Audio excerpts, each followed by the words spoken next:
Salam yaxud izləyiciləri, qışın qış vaxtı qarşınızda yenilənmiş CS55 Plus-la qarşınıza çıxırıq və bunu da nəzərə çatdırım ki, bizim rejissorun ən sevmədiyi sözlərdən biri, daha doğrusu mənim istifadə etdiyim sözlərdən biri, maraqlı bir nüans sözünü yığışdır deyib mənə, konkret qadağa qoyub hətta. Mən də bunu vurğulayaraq bildirirəm ki, bu söz istifadə olunacaq. Və qarşınızda 2026 model plug-in hibrid 1.5 mühərriklə təchiz edilmiş, yenilənmiş, həm görünüş olaraq, həm də ki funksiya olaraq tam dəyişilmiş bir avtomobili sizə təqdim edirəm. Özünüz bildiyiniz kimi maşın özünü doğruldur. Həddindən artıq Azərbaycan bazarında çox ideal bir özünü göstəricisi var. Həm ekonomluq, komfort və mən sizə deyərdim ki, köhnə CS55 ilə, yəni bundan qabaqki ikinci nəsil CS55 ilə üçüncü nəsil CS55-in arasında, komfortunda yerlə göy arasında fərq var. Bunu istifadə edənlər, məncə sürənlər təsdiq edər, yoxlanışdan keçirənlər təsdiq edər və bu sözü mən sizə vurğulayıram. Gəlin maşını içəridən təqdim edim sizə. Maşının görünüşü olaraq dəyişib, ledlər dəyişib, görünüş olaraq optika dəyişib.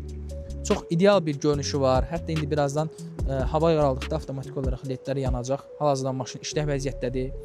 Tam sakit işləyir, tam sakit. Plug-in hibriddədir. Maşında görünüş olaraq, vizual olaraq çox adam deyir ki, yox, kuza eyni qalıb. Xeyr, qapılar belə, yəni ölçüləri dəyişib. Yəni hər bir şey maşında yenilənib. Təkər bazası və bəzən deyirlər ki, disklər köhnə maşının diskləridir. Xeyr, köhnə maşının diskləri deyil. Disklər üzə oxşaya bilir, üzlərindən oxşaya bilir. Amma onlar da formasını dəyişib. Vizual olaraq bir balaca oxşaqlığı var. Yəni riski birdən dəyişmək istəmirlər. Anidən. İlk olaraq maşının ön panelindən söz atacaq. Ön panelində sürətlər paneli və multimedia paneli çox fərqlidir. Birləşdiriblər və ideal görünüş verir. Bu dəqiqə mən rahat bir özümü komfortlu hiss edirəm. Sükanın quruluşu yanınıza gəlsə, o biraz yemişvari idi. Ən sevmədiyim bir nüansı CS55-lərdə uzun-sov Tesla modelinə oxşatmışlar, amma döndərəndə əldən çıxırdı bəzən. Operatorumuzu yan masaya aldı, oturacaq. Deməli, sizə bayaqlarım göstərdiyimiz kimi ön paneldə sürətlər paneli və multimedia panelini göstərir. Monitordan LCD-dir, bu olduğu kimi ənənəvi olaraq. Sadəcə bir şey göstərim sizə ki, burada sport, komfort və ekonom rejimlər var. Onları dəyişdikdə avtomatik olaraq görünüş də dəyişir. Sürətlər panelində siz bir onu baxın. Burada dəyişdikdə sadə, komfort. Bu da bir komfort kimi verir. Mesela yaşanmadığı oldu. Bu da sport. İlk olarak o. Və yeganə bir nüansı yenə nəzərinizə çatdırım ki, maraqlı bir nüansı. Maraqlı bir nüanslardan biri də odur ki, oturacaqlarda yan sürücünün yan oturacağında, yəni sərnişin oturacağı qabaq ön sağ tərəfdə masaj var. Halbuki həmin o masaj Unizədə və CS55-in köhnə versiyasında dediyimiz ikinci nəsil, birinci nəsildə yoxdur. Deməli, burada sizə göstərim ki, çox keyfiyyətlidir. Üzlənmə dəri ilə üzlənmələrdən istifadə olunub. Buranın dizaynı çox qəşəngdir. Nəzərinizə çatdırım ki, ambiyans işıqlar hətta burada indi qoşulub, yanır, sönür. Qırmızı rəngdir. Nəzərinizə çatsa görəcəksiniz. Ön qapıda, şitdə və sağ tərəf qapıdan. Bu maşın daha da sürücü üçün əlverişli və rahat olur. Qapının açılması, açılma rakursu açılır. Maşın yeni olduğuna görə biraz qapı rezinləri hələ daha möhkəmdir. Bağlamaq çətindir. Bir balaca bərk vurmaq istəmir. Bu şüşələrin açılması, avtomatik bağlanma, 4 qapının 4-ündə də eyni qaydada hər birində onda da var. Əlmə vurmuram, öz qalxır. Bu daha da innovativləşir, daha da gözəl. Bir dənə ən sevmədiyim nüans, bu qədər xətt çəkirsiniz. Bir dənə bunu nə olar ki, avtomatik qoyardınız. 207 kimi işıqların yanması, avariya işıqlar, qəzə işıqları. Buradadır, əsasən də bunu kənd hava yoluna qoşulur. Axır ki, insanlar əl çəkəcək, ən yuxarı yolu olacaq. Sonra sizə göstərim. Maşın start stopu çox əlverişli yerdədir, rahatdır və hər bir şeydə multimedia olduğu kimidir. Sadəcə burada bir maraqlı bir nüansı yenidən nədən ibarətdir? O bundan ibarətdir ki, klimata görə bir də monitorlar olmağa ehtiyac yoxdur. Buradan artırmaq olur. Sizə göstərim. Azaltmaq olur. Buradan temperaturu artırmaq olur. Eyni qədərdə içəri havası, ön şüşələrə vurulması, kondisionerin qoşulması, AC avtomatik olaraq qoşulur. Yəni bu nüanslara göz alaraq çox komfortlu, çox rahat hiss edir adam maşında özünü. Vizual olaraq görünüşü hər bir tərəf rahat görsənir. Hər bir bucağı rahatdır. İdarə etdiyinizdə çox rahat idarə olunur. Dam qara, eyni olduğu kimi. Burada hətta işıqlar da qoyurlar.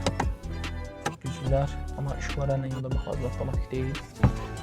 Panorama lük olmazın olmazıdır və hətta panorama lük buradan açılmır, istifadə olunmur. Panorama lük aktivləşdirmək üçün bunu nəzərə alaraq burada hər bir şey idarə etmək olur.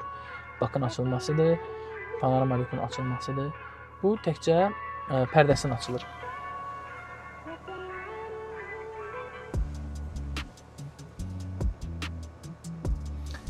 Daha sonra şüşənin yuxarı qalxması, tavanın yuxarı qalxması və bağlanması və açılması.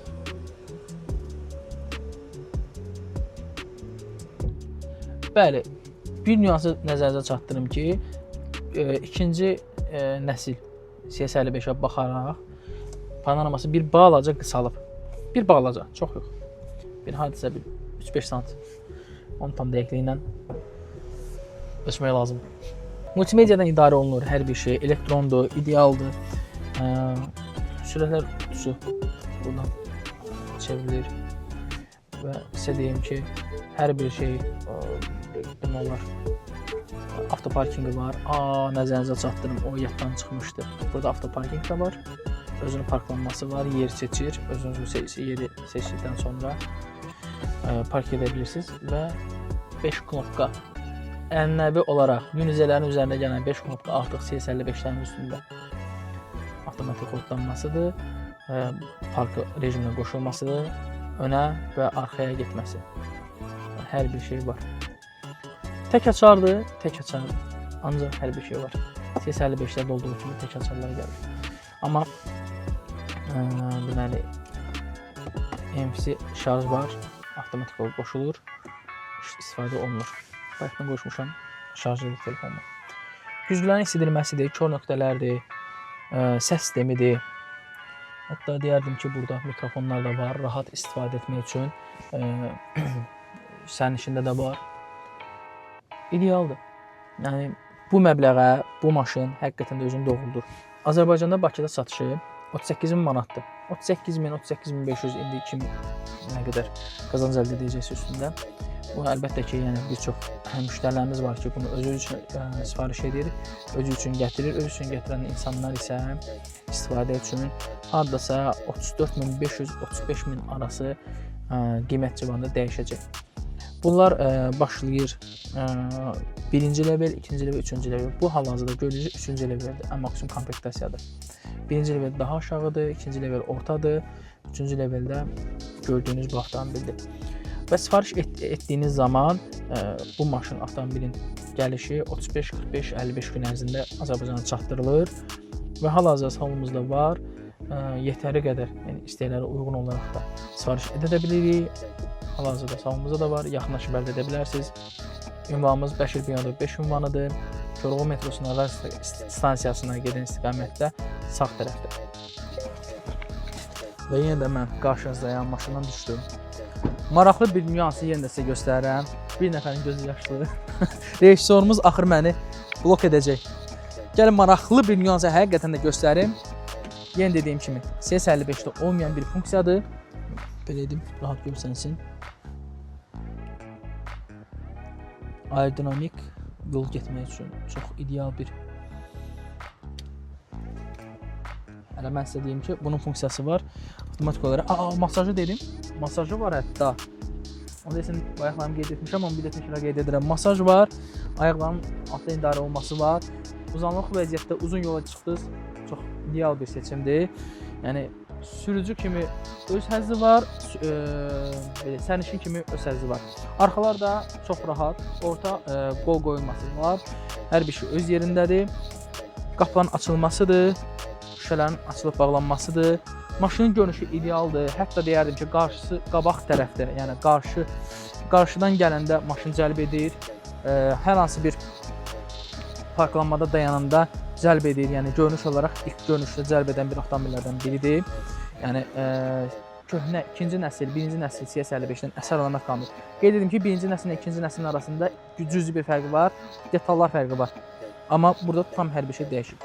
Bir nüansda qeyd edim ki, bagajın açılması, bağlanması bunlarda ənənəvi olaraq onsuz da elektrondur. Bir dənə də funksiyanı əlavə ediblər. Burada da 360 kameradır, avtomatik olaraq registrasiya sistemi var, kart yerləşdiricisiz registrasiya olunur. Bagajı bağlamaq olur. Funksiyası var, işıqlar, LED işıqlardır. Bunun pərdəsini istədikdə yerləşdirmək olur. Heç nə yoxdur. Sadəcə bunlarda zapaska olmur, yəni ehtiyat məkarı olmur. Sadəcə orada qəza xəbərdarlıq işarəsi var və belə deyək də daxqa üçün istifadə edən dəmir var. Ənənəvi olaraq o birlərdə bir dəfə basırdınız, bağlanırdı, bir dəfə basırdınız, çöldən açılırdı. Amma burada iki dəfə basdıqda isə açar üzərinizdə maşını kilidləyir. Əlinizdə hər hansı bir əşya varsa, maşına bir də əl vurmaq istəmirsiniz, əşyanı götürüb iki dəfə basdınız, bağlanır və maşını çıxıb gedirsiniz. Bagajdan bağlayırsınız və maşın bağlanır. Hal-hazırda açar içəridə olduğuna görə bir dəfə basıram.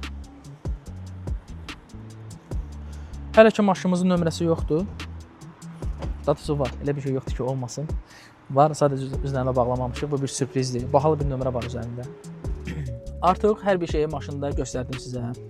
Baxdınız, tanış oldunuz. Bu bir hər hansı bir rəsmi bir video deyil. Sadəcə bir dostcasına, bir əyaqda olaraq sizə bir yanaşmamız odur ki, maşını tam səmimi olaraq baxasınız. Bəlkə də bu kriteriyalar ola bilər, bəlkə bir hansısa bir nüanslar ola bilər. Sadəcə bunu qəbul edin ki, burada mən şəxsən sizə bu maşının təqdimatını etdim. Bir özümü necə qəbul etmişəmsə, o maşını da o cümlə sizə təqdim etmişəm. Hələlik. Yeavtonu izləyin, Yeavtonu follow edin, like'larınızı gözləyirəm və inşallah qabaqda planlarımız, proyektlərimiz çox böyükdür. İzləyin, xəbərdar olun. Sağ olun.